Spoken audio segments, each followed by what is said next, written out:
esfuerzo de venir. Sabemos que nuestra iglesia, varias familias están pasando por momentos difíciles, varias personas enfermas. Le damos gracias a ustedes que pudieron venir, gracias a ustedes que ayudaron en diferentes partes del servicio en esta mañana. Quiero que tomen sus Biblias, por favor, y vayan a Santiago, aunque inicialmente voy a estar compartiendo algunos otros pasajes, los cuales yo quiero que solamente escuchen en los que yo se los leo. Déjame comenzar primero con una oración para que el Señor bendiga el servicio en esta mañana. Señor, gracias por la oportunidad de estar en tu casa como hermanos. Te pedimos que tú utilices tu palabra para edificarnos, animarnos y redarguirnos. Bendice este tiempo, te rogamos, Dios, en el nombre de Cristo. Amén. Puede ir a la carta de Santiago, donde continuamos, en la carta de Santiago. Santiago capítulo 4. Santiago capítulo 4. Cuando la Biblia habla de la conversión de una persona, la Biblia usa un lenguaje inconfundible para comunicar que en la persona ha habido una transformación de conducta, de pensamiento, en un grado o en otro, de que algo radical ha pasado con la persona. Yo quiero compartir por lo menos dos pasajes, uno del Antiguo Testamento y uno del Nuevo Testamento, donde más o menos explica esta transformación que ocurre con la persona que ha sido convertida. Hablando al pueblo de Israel en Ezequiel, en el capítulo 36, no tienen que buscarlo porque si no van tan rápido ahí lo pueden escuchar. Ezequiel capítulo 36, hablando al pueblo de Israel de su futura transformación. Ezequiel 36, 25 al 27. Escuchen este lenguaje que dice el Espíritu Santo, hablando por Ezequiel, versículo 25 del 36, Ezequiel 36. Esparciré sobre vosotros agua limpia y seréis limpiados de todas vuestras inmundicias y de todos vuestros ídolos os limpiaré. Os daré corazón nuevo y pondré espíritu nuevo dentro de vosotros y quitaré de vuestra carne el corazón de piedra y os daré un corazón de carne y pondré dentro de vosotros mi espíritu y haré que andéis en mis estatutos y guardéis mis preceptos y los pongáis por obra. Son cosas que Dios va a hacer de seguro en la persona que realmente se convierte. Eso es en el Antiguo Testamento, proyectando lo que iba a pasar con el pueblo de Israel. En el Nuevo Testamento, versículo muy conocido, Pablo hablando a los Corintios, 2 de Corintios, capítulo 5, versículo 17, dice: de modo que si alguno está en Cristo, nueva criatura es, las cosas viejas pasaron, he aquí todas son hechas nuevas. ¿Por qué les digo todo esto? Porque estamos en la carta de Santiago y hemos estado discutiendo y evaluando las cosas que estaban ocurriendo con estos hermanos, estos destinatarios a los que Santiago escribe, y el desorden y la anarquía en que ellos estaban con los celos y la envidia y el querer vivir con un pie en el mundo y un pie en la iglesia, pone a uno a pensar entonces cómo es que Santiago está escribiendo a creyentes. Y una probable explicación tiene que ver con lo que se conoce con las tres etapas de la salvación. ¿De qué estoy hablando? Ustedes han oído de que hemos sido salvados en el pasado, en el sentido de que Dios nos ha perdonado nuestros pecados, nos ha declarado justos y hemos sido perdonados, hemos sido librados, salvados en el pasado de la condenación del pecado. En el presente es que Dios nos está salvando de la influencia del pecado y eso es lo que conocemos como la santificación. Y en el futuro es que Dios nos va a librar aún de la presencia misma del pecado y es lo que conocemos como glorificación. Lo que está pasando probablemente con estos hermanos, aunque están viviendo en esta anarquía y este desorden, es que están precisamente como nosotros en la etapa de santificación, en que todavía uno, aunque es perdonado, no hemos sido glorificados y todavía batallamos con esa naturaleza pecaminosa que todavía no ha sido redimida y rescatada, va a ser en el futuro. Entonces hoy seguimos con la serie y el título de hoy es Sometidos a Dios, Santiago capítulo 4, 7 al 10. Vamos a leer el texto 7 al 10 y entonces lo explicamos. Capítulo 4, versículo 7 de Santiago, sometidos a Dios es el tema. Someteos pues a Dios, resistid al diablo y huirá de vosotros. Acercaos a Dios y él se acercará a vosotros. Pecadores, limpiad las manos y vosotros, los de doble ánimo, purificad vuestros corazones. Afligíos y lamentad y llorad. Vuestra risa se convierte en lloro y vuestro gozo en tristeza. Humillaos delante del Señor y Él os exaltará. Ese es el texto. Lo que vamos a hacer con este texto es que vamos a exponerlo en 7 encabezados. Y son 7 imperativos, 7 mandatos que vamos a explicar aquí. Y realmente no hay 7, realmente hay 10, si usted lo ve detalle en detalle. Pero por asunto de conveniencia, lo dividimos solamente en 7. Y también porque el 7 parece ser un número como más dulce. Y entonces 10 sería demasiado. Así que son 7 imperativos que Santiago va a dar a estos destinatarios, que deberían servirle a ellos como un remedio, como un antídoto a la anarquía en que estos están viviendo, queriendo vivir para Dios y para el mundo al mismo tiempo, lo cual es imposible. Esta gente estaban como, a pesar de que tenían muchos deseos, no satisfechos, estaban como cuando la gente está patinando en un mismo lugar y no avanza. Ahí estaban. Entonces son 7 mandamientos, 7 mandatos. No lo vamos a dar todos desde el principio y la estructura, sino que lo vamos a ir detallando uno por uno. Empecemos con el primero. Noten el versículo 7 que dice: someteos pues a Dios. Primer mandato. Sométanse a Dios. Primera parte del versículo 7.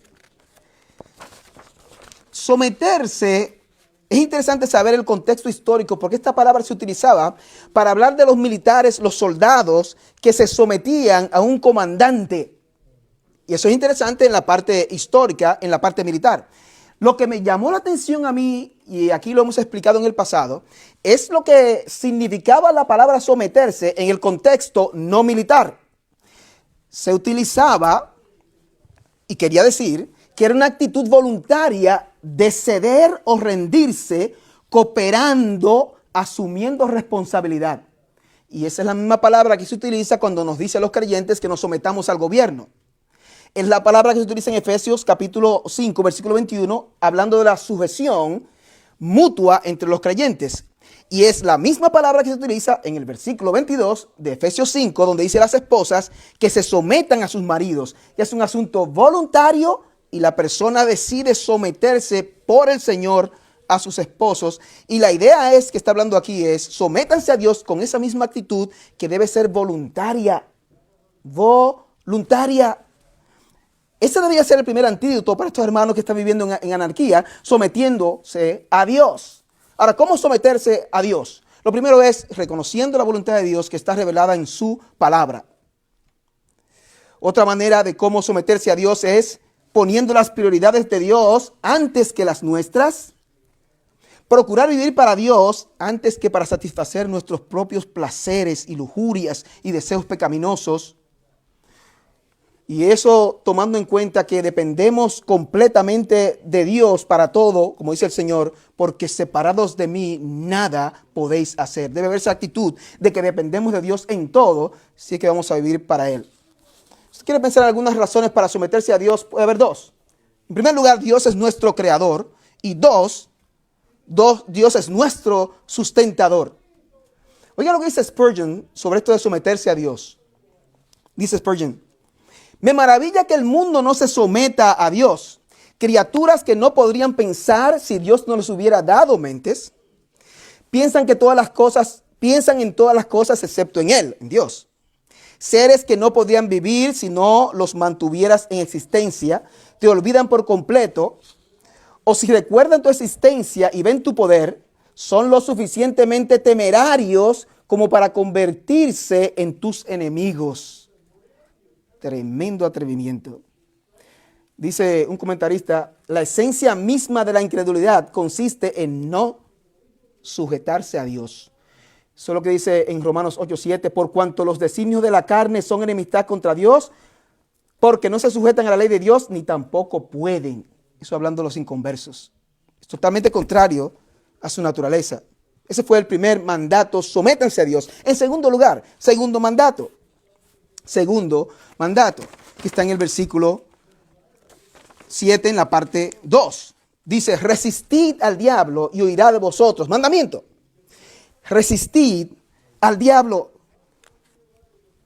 Antes de explicar lo que significa resistir al diablo, es bueno saber un poquito quién es el diablo. Y uno toma momentos para explicar cosas así, especialmente cuando hay mucha confusión en el mundo evangélico y fuera del mundo evangélico. ¿Quién es el diablo? Dice el site que se llama godquestions.org. Dice que las creencias de la gente sobre Satanás van de lo ridículo a lo abstracto. De un hombrecito rojo con cuernos que se siente en tu hombro, impulsándote a pecar, a una expresión usada para describir la personificación del mal. Eso es lo que la gente piensa, entre muchas otras cosas locas que andan por ahí. Pero hay una fuente confiable que nos dice quién es el diablo y Satanás, y es la palabra de Dios, y ahí vamos.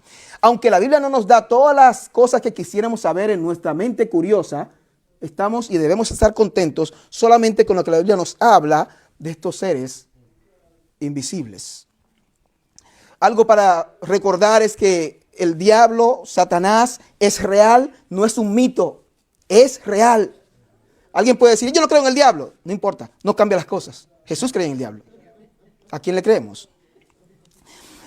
No ha existido desde la eternidad, desde siempre fue creado por Dios. Por supuesto, no fue creado como el diablo, como Satanás. Fue creado como un ángel de luz, santo, y él mismo se apartó y fue echado del cielo. Hay un concepto equivocado que se llama dualismo, y es que la gente cree que hay dos fuerzas en el universo iguales y que hay una fuerza del mal y una fuerza igual del bien, y ellas compiten entre sí como si estuvieran echando como un pulso, como cuando uno juega con sus hijos. No es así. Dios mismo controla a Satanás, y eso es bueno, porque Dios está en completo control aún de Satanás. No son poderes iguales. El diablo, aunque es poderoso, no es todopoderoso, está limitado y solo puede hacer solamente lo que Dios le permite. Ese ejemplo lo vemos en Job capítulo 1 y capítulo 2. No puede hacer nada el diablo en la vida de nadie a menos que Dios le permita. Y eso debe a nosotros darnos un poquito de consuelo de que nadie puede hacernos daño, ni el diablo, a menos que Dios se lo permita. ¿Cuál es el destino del diablo? El destino del diablo es el lago de fuego. Eso está en Apocalipsis capítulo 20, versículo 10. La palabra diablos significa el calumniador. Y esa palabra se traduce del hebreo, de donde se utiliza la palabra Satán. Satán, que es el adversario, se utiliza en la Biblia para hablar de su carácter. Rápidamente, el maligno, el tentador, el homicida, el mentiroso, el adversario, el enemigo, el príncipe de este mundo, el Dios de este siglo, el que engaña al mundo entero, la serpiente antigua, el acusador de los hermanos. De manera que el diablo es el enemigo de Dios y de los hombres. Se opone a Dios, se opone a su obra. ¿Qué quiere él y qué se propone? Quiere que dudemos de Dios, que ignoremos a Dios, que pensemos que Dios no es bondadoso. Eso fue lo que hizo con Eva. También quiere que nosotros pensemos que podemos desobedecer a Dios sin recibir las consecuencias. Bien peligroso eso. ¿Cómo lo hace? Lo hace con el mundo y nos tienta con lo que está afuera. Y si las cosas no fueran tan complicadas, lo hace también usando nuestra misma naturaleza caída, que le llamamos la carne, y nos tienta también con eso. Pero algo clave en cuanto a esto de Satanás es que él no puede hacer nada, aun sus insinuaciones, a menos que el hombre ceda a sus tentaciones. Eso es bueno para muchos, y para otros posiblemente piensan que eso es malo. Porque si el diablo no puede hacer nada a menos que yo le permita, entonces usted no puede acusar al diablo que lo hizo hacer algo. Y por eso es que alguna gente quisiera que fuera así. Pero usted no puede acusar al diablo que lo forzó. El diablo no lo puede usted forzar a pecar. Dice, resistid al diablo, el resultado huirá de vosotros. Resistir viene de dos palabras, pararse y contra. Y la idea y la imagen que uno puede tener ahí son soldados que se atrincheran contra un enemigo, se oponen, resisten en batalla. Eso es lo que quiere decir resistir al diablo. ¿Cómo? Santiago no dice en este texto cómo se resiste al diablo, pero lo que se entiende es que por las enseñanzas apostólicas que no habían sido todavía puestas por escrito, posiblemente las enseñanzas del apóstol Pablo ya estaban por ahí rondando de cómo se podía resistir al diablo. Santiago solamente dice resistir al diablo. Hay pasajes que nosotros conocemos. El primero en Pedro, capítulo 5, 8 y 9, dice: sed sobrios y velad, porque vuestro adversario el diablo, como león rugiente, anda alrededor buscando a quien devorar, al cual resistir, ¿cómo? Firmes en la fe. Pero el pasaje más famoso en cuanto a la guerra y la batalla espiritual está en Efesios capítulo 6. Y la imagen que se utiliza ahí es de un soldado romano con todos sus, como dirían los americanos, todos sus gadgets, así la palabra, con todos sus equipos, ¿verdad? Su casco, su espada corta y larga, sus zapatos, su escudo, todo eso así. En Efesios se describe esto aquí. Oigan un poquito aquí de Efesios, solamente un solo versículo voy a leer, porque la batalla espiritual se describe en Efesios 6, de los 10 al 18. Solamente voy a leer el 16, de cómo resistir al diablo, versículo 16. Sobre todo, tomad el escudo de la fe. Hablando de manera, en lenguaje figurado, como si la fe fuera un escudo, por supuesto. Con que podáis apagar todos los dardos de fuego del maligno. ¿Cómo se resiste al diablo? Una de las maneras es a través de la fe. Y con la fe es como es un escudo que te tiran dardos y lo resiste con eso. Ahora, rápidamente ahí. ¿Cómo no resistir al diablo? Uno, discutiendo con él. Martín Lutero dice: no discutas con el diablo. Él tiene 5,000 años de experiencia. Para el tiempo que Martín Lutero escribió eso, era más o menos ese tiempo. Y conoce todos los puntos débiles del hombre. Creo que Martín Lutero tenía razón. En segundo lugar, ¿cómo no resistir al diablo? Insultando al diablo. Judas, que tiene un solo capítulo, versículo 9, dice, es muy importante entender esto. Dice: pero cuando el arcángel Miguel contendía con el diablo, disputando con él por el cuerpo de Moisés, no se atrevió a proferir juicio de maldición contra él, sino que dijo: el Señor te reprenda. Usted no pasa de ahí. Y con eso le digo una tercera manera de cómo no resistir al diablo, y es pisándole la cola al diablo. Como hay gente que tiene cancioncitas por ahí de que yo le piso la cola al diablo. Usted no pisa la cola al diablo. Primero, que el diablo tiene cola. Entonces hay que tener mucho cuidado con este asunto de estar discutiendo con Satanás y peleando con Satanás y que tú eres... no. Si Miguel mismo solamente dijo: el Señor te reprenda, cuidado nosotros con estar hablando de Satanás y de cosas que nosotros no conocemos, que es una insensatez que hacían los falsos maestros en el tiempo de Pablo, y todavía hay charlatanes que lo hacen hoy. Mucho cuidado. Resistid al diablo. Si usted quiere saber cómo, Efesios capítulo 6, del 10 al 18, le da la manera de cómo hacerlo. ¿Usted quiere que sea más fantástico de ahí? No, lo sentimos. Esto es lo que hay en la Escritura. Eso es lo que nos ha dado. Cuando el creyente resiste al diablo, ¿cuál es el resultado? Dice: y huirá de vosotros. Es algo seguro que va a ocurrir. Y esto quiere decir una huida abrupta. Y alguien dice: huir como quien busca seguridad mientras huye. Eso es lo que va a pasar. El mismo Satanás huiría como quien está buscando refugio para protegerse cuando huye. Sin embargo, hay que evitar ser muy confiado o cocky. Ahora estoy usando unas cuantas palabras en inglés. No la pronuncio muy bien, pero bueno. No se debe ser muy confiado en esto, porque hay un ejemplo de Mateo cuando los discípulos fueron enviados a predicar y regresaron. Vinieron diciendo: Señor, hasta los demonios se nos sujetaban y todo eso así. Y le dice: miren, ok, yo veía a Satanás que caía y descendía del cielo y todo eso así. Y Jesús, ¿qué les dice? En Lucas 10, versículo 20 dice: pero no os regocijéis de que los espíritus se os sujetan, sino regocijaos de que vuestros nombres están inscritos en los cielos. Esa es la prioridad. No que usted vence al diablo, que usted tiene poder y que eso así. No, no. Ok. Ahora, vimos los primeros dos imperativos: sométese a Dios, resistan al diablo, Él va a huir de vosotros. Tercero, en el versículo 8, en la primera parte, acérquense a Dios. El versículo dice claramente: acercaos a Dios y Él se acercará a vosotros. Acercaos a Dios. Este lenguaje no habla de inconversos para que se acerquen a Dios. Este lenguaje habla de creyentes que están apartados temporalmente de Dios y son llamados a volver a una intimidad y a una comunión con Dios. Este lenguaje habla más de relación, de esto que está hablando. Acercaos a Dios tiene un sentido de urgencia.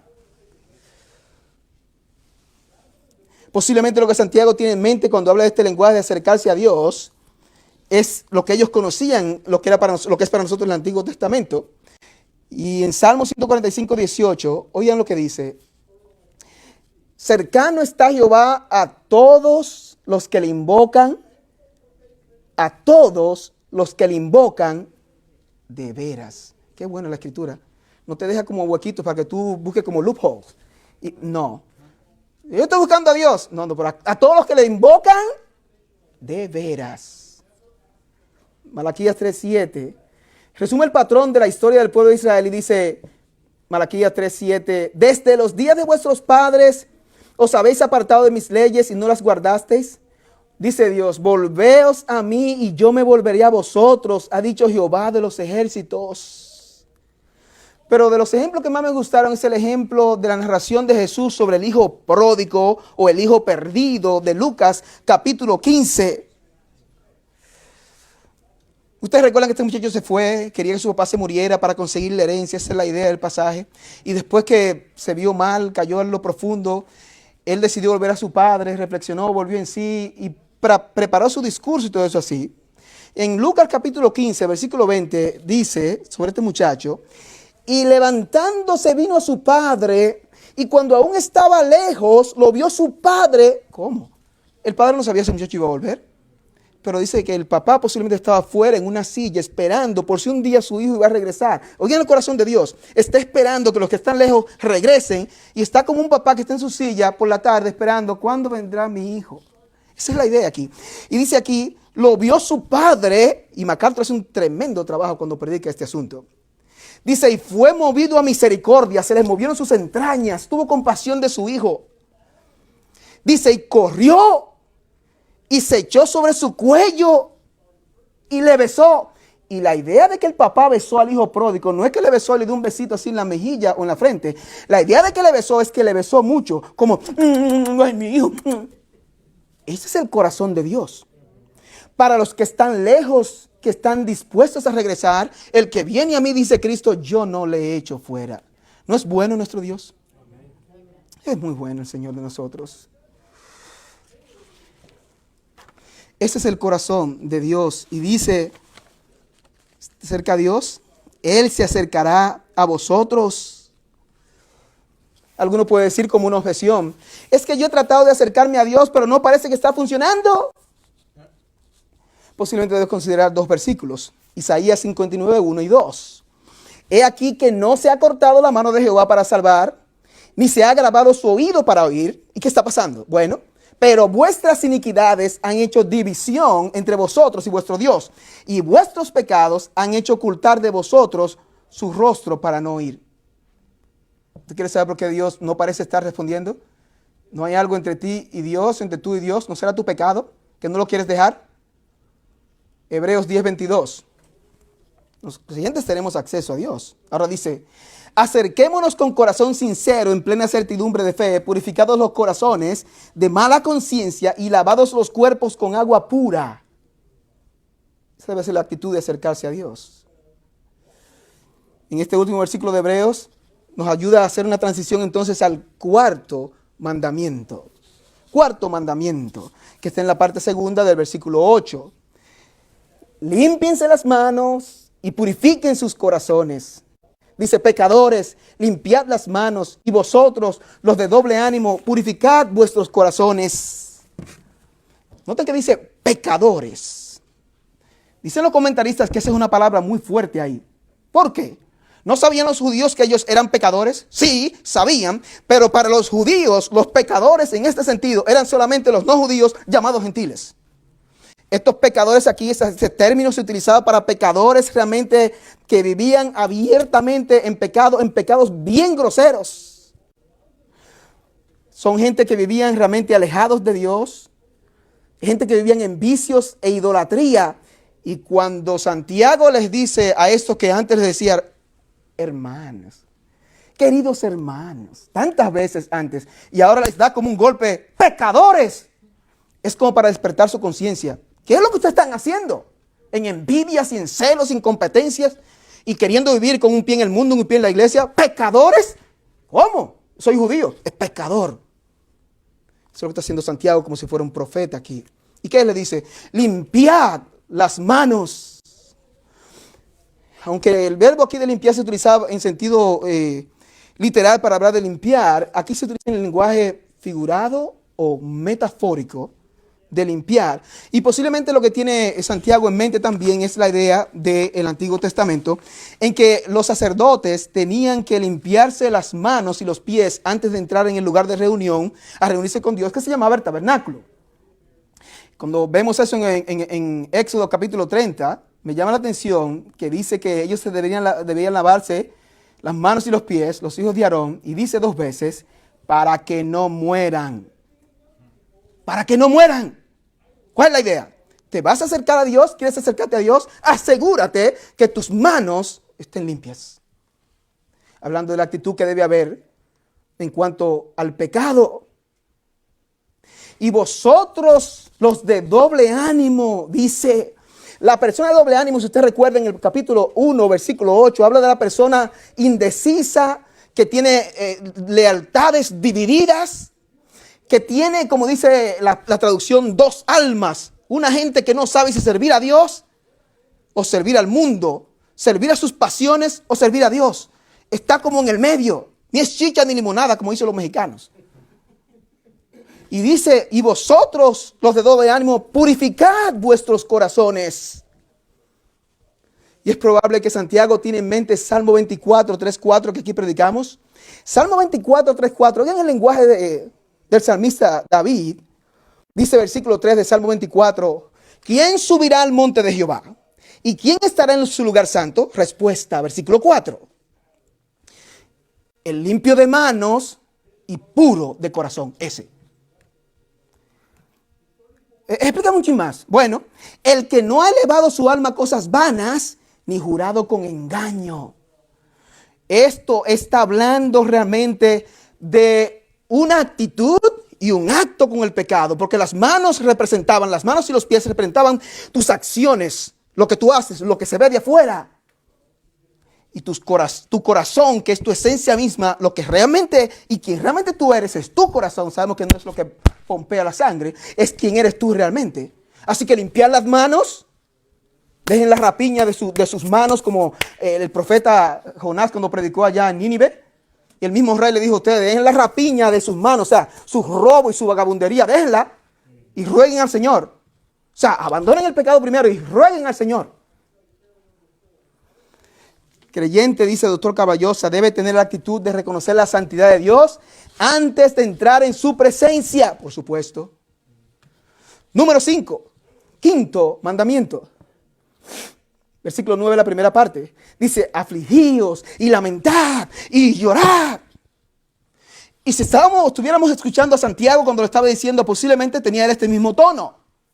Porque aquí utiliza lo que conocemos en gramática y literatura. Esto de y no es necesario para entender lo que está diciendo.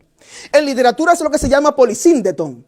Y polisíndeton se utiliza para hacer énfasis y para agregar emoción a lo que está diciendo. Y Santiago lo que está diciendo, afligíos y lamentad y llorad.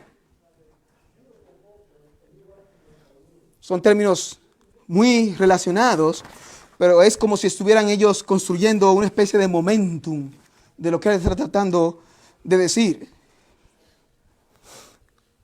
En el versículo 8, Santiago usa las imágenes de los ritos de la purificación, de eso lavarse las manos y los pies, todo eso así. Cuando continúa ahora de eso de afligidos y lamentad y llorar, lo que parece que está utilizando el lenguaje que utilizaban los profetas, diciendo más o menos lo mismo, pero usando desde otro ángulo. Por ejemplo, Joel capítulo 2, versículo 12, dice, por eso pues, ahora dice Jehová, convertíos a mí con todo vuestro corazón, con ayuno y lloro y lamento. Así hablaban los profetas. Afligíos y lamentad y llorad. El afligíos es una especie de sentido de infelicidad y de desdicha que tiene la persona que debe estar en esta condición de arrepentimiento. Dice MacArthur, condición de los que en realidad se quebrantan por la miseria y perdición de su pecado. Ejemplos para aplicar esta palabra se utilizan 2. Es el ejemplo de Pablo que en Romanos 7 dice, miserable de mí. El publicano de Lucas 18:13, que el publicano se golpeaba el pecho. Mire, como cuando usted tiene algo en el pecho, es como que la gente se golpea en el pecho. Es como si usted tiene algo dentro de usted. Y es como una reacción involuntaria. Y es como si usted se quisiera sacarse lo que usted tiene. Usted se hace como, ¿cómo pude? Esa es la actitud que tiene el publicano aquí. Dice, lamentad. Y eso de lamentar es la manera de expresar tristeza por el pecado que embarga el corazón de una persona. En 1 Corintios 5 vemos el ejemplo de un tipo que vivía con su suegra. ¿Cómo? Vivía con la mujer de su papá. Y Pablo les dice, pero ven acá, ustedes están envanecidos por eso, como que es una gran cosa. ¿Ustedes creen que ustedes son una iglesia moderna por eso? Parafraseando a Pablo, nos dijo eso. Y él lo que dijo es, y vosotros estáis envanecidos cuando hay un tipo viviendo con su madrastra, con la esposa de su papá. Dice Pablo, ¿no deberíais más bien haberos lamentado? Esa es la idea. Para que fuese quitado de medio de vosotros el que cometió tal acción. Debería haber lamento por el pecado. Y dice entonces la tercera palabra, y llorad. Y esto de llorad es la tristeza que se exterioriza aún más por medio del llanto. Es muy famoso el ejemplo del apóstol Pedro después que había traicionado al Señor, que exactamente ocurrió como el Señor le profetizó. Antes que el gallo cante 2 veces, me negarás 3 veces. Tan exacto el lenguaje. El Señor miró a Pedro, él lo recordó, y dice en Lucas 22:62 que Pedro lloró amargamente. Esa fue la reacción de Pedro al reconocer su pecado. Lloró amargamente. Debe ser la de nosotros también ante nuestro pecado. Entonces, ¿te ha pasado que, y posiblemente sí, cuando uno ha pecado contra alguien y uno realmente está quebrantado y quebrantado, uno a veces está hablando con la persona y dice, ¿cómo yo pude hacerte esto, fulana? Yo estoy tan avergonzado, me duele tanto, me imagino cómo debes sentirte, yo debo ser un monstruo. Usted no usa ese lenguaje cuando uno realmente está quebrantado, uno no sabe qué decir. Y uno no pone excusas ni lo adorna. Entonces, si tú te ofendiste, bueno, eso son cosas tuyas. Discúlpame. O sea, es cosas tuyas. No. El verdadero arrepentimiento reconoce la responsabilidad. Es mía. Yo pequé. Y estoy adolorido. Lo que me duele tanto. ¿Y cómo yo pude hacer esto? Y en ese sentido de miseria que uno tiene por su pecado, es posible que a uno se le salgan las lágrimas. Como cuando uno quiere devolver el tiempo. ¿Por qué yo dije eso? ¿Qué no le ha pasado eso? Que tú dices, tierra, trágame. Es ese sentido de arrepentimiento. Afligíos y lamentad y llorad. Ellos deberían reconocer su pecado y arrepentirse. Ahora continúa enfatizando la seriedad del pecado. Y él añade en la parte 6, el séptimo mandamiento, es la segunda parte del verso 9, que vuestra risa se convierta en lloro y vuestro gozo en tristeza. O sea, se convierta en tristeza. Y el contexto histórico de este asunto es que había una mentalidad de la gente, comamos y bebamos porque mañana moriremos. Y era la actitud de los necios que vivían solamente para el aquí y el ahora. También esto de la risa, no es que Dios esté en contra del gozo y de la risa, por supuesto, pero lo que está hablando es de que en ese tiempo, especialmente los necios, los insensatos, los que se burlaban de Dios, tenían una especie de risa burlona. Y en Proverbios no, en Eclesiastés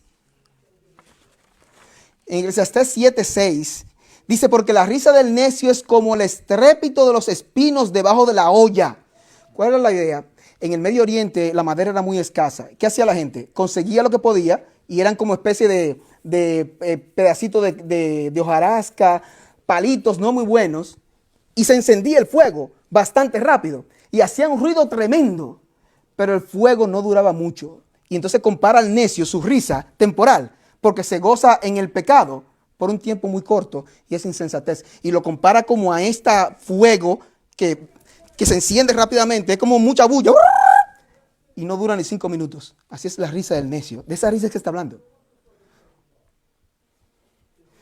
Que esa risa se convierta en lloro. Que vuestra risa se convierta en lloro y vuestro gozo se convierta en tristeza. Esa es la idea. El hacer maldad, dice Proverbios 10:23, es como una diversión al insensato. Y uno puede decir, ¿cómo se reconcilia esto de estar llorando y todo eso así? Cuando la Biblia dice en Filipenses 4:4, Pablo dice, regocijaos en el Señor siempre. Otra vez os digo, regocijaos. ¿Cuál es la diferencia? Bueno, los necios se regocijan en su pecado. Nosotros nos regocijamos de que nuestros pecados han sido perdonados y eso nos trae verdadero gozo. A ese gozo que Pablo se refiere.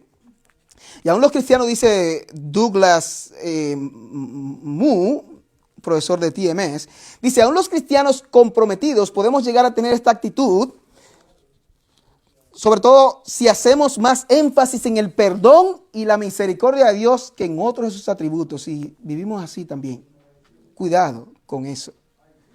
Santiago está haciendo un llamado a un cambio de actitud. Dice, en lugar de estar riendo y gozándose mientras vivían en pecado, Santiago les dice que más bien deberían llorar y estar tristes. Esa es la idea. En último lugar, séptimo lugar, versículo 10, dice, humíllense delante del Señor. Y aquí es como cuando tiene un librero y tiene una tapa de un lado y la otra parte del librero tiene otra tapa que agarra los libros. En gramática usan un término en inglés, no lo puedo encontrar en español, se llama de que inclusión o inclusio, algo así. Que es que tú usas un término igual o similar al principio y al final, y en el medio dice otras cosas.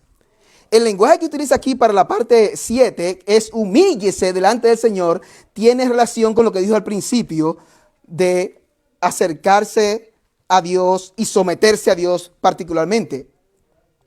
También tiene una conexión con lo que había dicho en el versículo 6, de que Dios resiste a los soberbios y da gracia a los humildes. Había un lema en la iglesia primitiva basado en Proverbios capítulo 3, versículo 34, que dice, ciertamente Dios escarnecerá a los escarnecedores y a los humildes da la gracia. Era lo que se conocía en la iglesia, de que Dios a los soberbios los resistía y que daba gracia a los humildes. Era como un lema en la iglesia primitiva. Y él dice, humillaos, que quiere decir reconocer nuestra pobreza y bancarrota espiritual, reconocer que necesitamos la ayuda de Dios. Humillarse tiene la idea de hacerlo de manera voluntaria, de que yo me humillo voluntariamente. ¿Dios me puede humillar? Sí, pero lo que se espera es que yo tome la iniciativa y que yo voluntariamente me humille delante de Dios. Doctor Caballosa usa una imagen que es como un esclavo, un vasallo que llega a una corte de un gran rey, de un monarca, y se pone y se inclina, este vasallo, este esclavo, y se pone y se inclina delante de este rey hasta que el rey le dé permiso para levantarse. Humillarse. No se queda ahí, dice, humillaos delante del Señor. La idea es que debemos recordar que la ofensa ha sido primeramente cometida delante del Señor, y es la actitud de David en el Salmo 51, después de haber pecado con Betsabé. Salmo 51, versículo 4 dice, contra ti, o sea, contra Dios. Contra ti solo he pecado y he hecho lo malo delante de tus ojos. Tu pecado primeramente es contra Dios. Pero esta me llamó mucho la atención. Esto de delante del Señor, dice alguien, quiere decir sinceramente. Dice él, como quien está delante de aquel que escudriña los corazones. ¿Es así que te humillas tú delante de Dios? Sinceramente, sabiendo que Él ve por tu alma, claramente. Resultado, y Él os exaltará. Tiene la idea de que Dios mismo va a consolar al que está atribulado, al que está humillado delante de Dios. Dios va a quitar el sentido de tristeza que tiene esa persona. La gente va a recordar que Dios es amplio en perdonar, como habla el lenguaje de Isaías 55. Dice, Él os exaltará. Tiene la idea de altura, dignidad, eminencia, y tiene la idea de que Dios exaltará a la persona que se humilla delante de Él, ahora en esta vida y por supuesto en la vida venidera. Humillaos delante de Dios y Él os exaltará. Primera de Pedro 5:6. Humillaos pues bajo la poderosa mano de Dios para que Él os exalte cuando fuere tiempo. Y mismo Pedro había dicho, hablando de los pastores, versículo 4 de capítulo 5. Y cuando aparezca el príncipe de los pastores, vosotros recibiréis la corona incorruptible de gloria. Así que humillaos delante del Señor y Él os exaltará. Resistid al diablo, irá de vosotros, acercaos a Dios y Él se acercará a vosotros. Una cosa interesante aquí, breve, que ya estamos terminando. Me gustó esto que dice que en la manera en cómo se habla el lenguaje del versículo 10, humillaos delante del Señor y eso os exaltará. Es la misma construcción gramatical que se utiliza en el versículo 7 cuando dicen, resistid al diablo y irá de vosotros. Y en el versículo 8 dice, acercaos a Dios y se acercará a vosotros.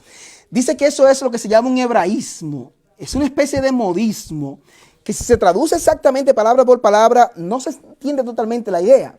Y lo que ocurre es que cuando usted tiene un verbo en imperativo al principio y luego un verbo en futuro, como es este caso, resistid al diablo y huirá de vosotros. Esta es la manera como debería leerse estos versículos. Me parece muy interesante. Es para los judíos una especie de cláusula condicional. Así debería escucharse. Si resisten al diablo, entonces él huirá de ustedes. Si se acercan a Dios, entonces Él se acercará a ustedes. Versículo 10. Si se humillan delante del Señor, entonces Él los exaltará. Me pareció muy interesante. Para concluir, si alguno de ustedes aquí ha estado viviendo entre dos mundos, con una mente dividida, indeciso, como estos que tenían dos almas, de Santiago, dos preguntas para ustedes. Una, la pregunta que le hizo el profeta Elías al pueblo de Israel cuando estaba combatiendo con los profetas de Baal. Primera de Reyes 18:21 dice el profeta Elías al pueblo. Dice, y acercándose Elías a todo el pueblo, dijo, ¿hasta cuándo claudicaréis vosotros entre dos pensamientos? Claudicar es como estar indeciso. ¿Tú vas a servir a Dios o tú vas a servir a tu carne o al mundo? Elías hablando al pueblo. ¿Qué tú quieres? ¿A Dios o qué? ¿Qué es lo que tú quieres? Y dice él algo bastante valiente, yo creo. Y eso de parte de Dios. Si Jehová es Dios, seguidle. ¿Tú quieres seguir viniendo a la iglesia? ¿Tú quieres servir a Dios? Pues ven. No se para ahí. Sigue diciendo. Y si Baal, o sea el demonio, el ídolo, id en pos de él. ¿Tú lo que quieres es servir a Satanás y vivir en el mundo? Pues vete. Ay, que en la iglesia va a haber solamente 5 personas. Dice Dios, no importa. De hecho, hay un pasaje en el Antiguo Testamento que dice, ojalá te cierren la puerta del templo. Esa es la manera que Dios habla. Dice, si es Baal, id en pos de él.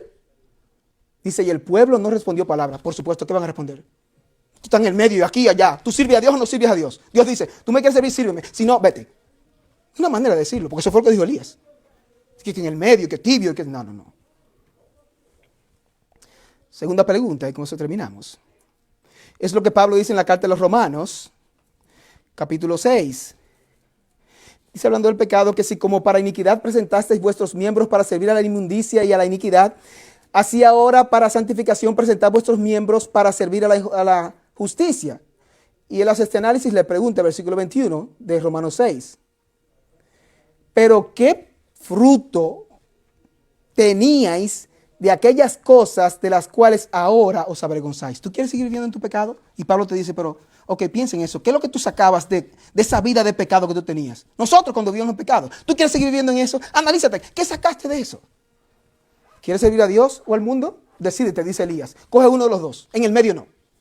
Ese es el Dios de la Biblia. Espero que Dios haya hablado por su palabra en esta mañana a través de este texto de Santiago. ¿Ok? Gracias por estos mis hermanos que están aquí esta mañana. Te pido por los que nos pudieron venir, particularmente por los que tienen dificultades de salud, la familia Knuxum, familia de los Murphy. Y Amanda, que tengas misericordia, Dios. Y otros que tienen otras dificultades y otros problemas, que tú seas con ellos, Señor. Gracias por los que vinieron esta mañana. Espero que tu palabra haya encontrado hueco en sus corazones. Te damos gracias por una oportunidad más de escuchar tu palabra predicada. En nombre de Cristo. Amén.